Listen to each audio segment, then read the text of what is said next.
So now I've got a video about bikes. This is not how you wear a bike helmet, right? You want to cover your forehead. I'm just putting it up like a miner's light so when I glare everyone out, get one tweaking, twerking, twigging out. So bike saddles, question, I get a lot of popular question, I talk about in my book a bit, but bike saddle comfort. This is the saddle, this is my favourite saddle, Specialized Phenom SL. It's got a cutout. This is the old 2007 version. I've got these on all my bikes except for my e-bike. I like the cutout. You basically sit bone and sit on that. It's a really hard, pretty hard to see. This is what I do all my Ks on. You know, I did 6,545 kilometers this January spent on this saddle. Other saddles you got, they do have little grooves in the middle. I think it's a good idea, but saddle's a personal choice. What works for me, it's not like diet. Yeah, one diet works for everyone, but saddles, it's different. But the grooves are getting more popular, so I think you have to try out different saddles. First, I'll try and do this be as quick as possible, but as concentrated as possible. I have to play it back. You got to find out what saddle you like. Do you like the cut down the middle?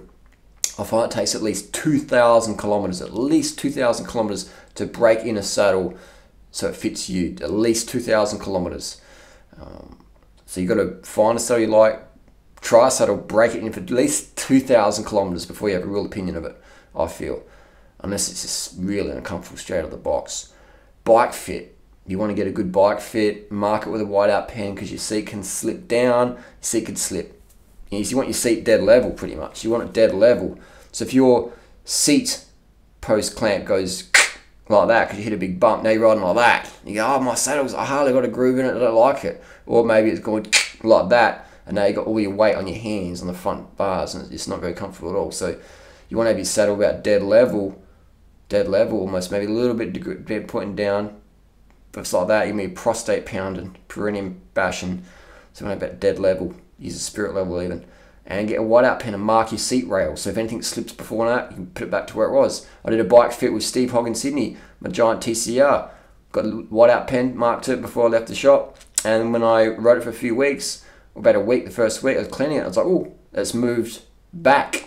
So I undid the clamp, moved it back forward. But if I didn't have the little whiteout pen marks, then I would have done that bike fit for nothing, man.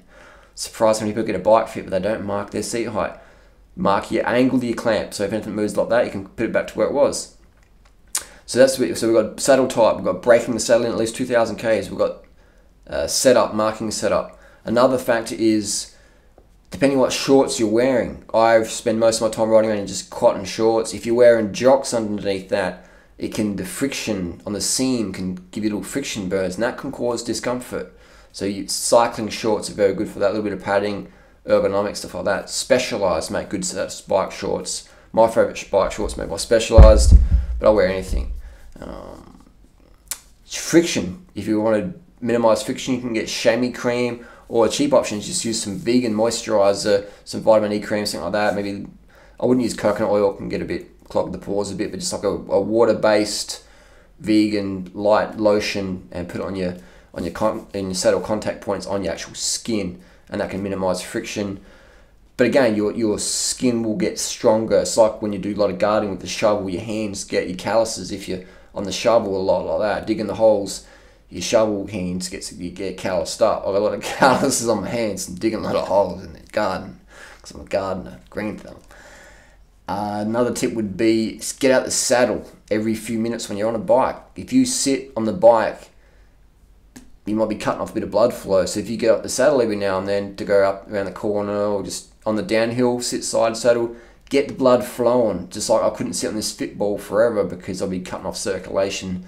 Your body has to move. So if you sit in the saddle, that's good. Make sure you get out the saddle every few minutes, just for a few seconds. You can side saddle a bit, get out the saddle on the downhill or up the hill, just get the blood flowing. So we want to have blood flow.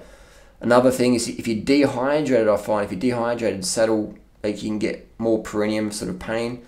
That's a factor. What other factors we got there?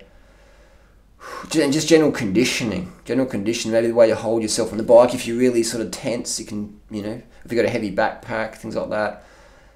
General conditioning, I find, my ass is very conditioned for cycling. You can handle a lot. Just because I've done over 300,000 kilometers as a cyclist on the vegan diet. So I've used a lot of saddles. I've got a lot of experience. I talk from experience.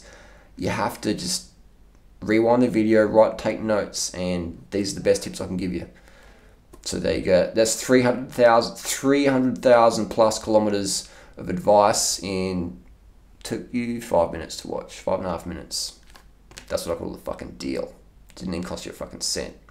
Post your comments and questions down below. Let's bang out more vids. Thanks for all the support.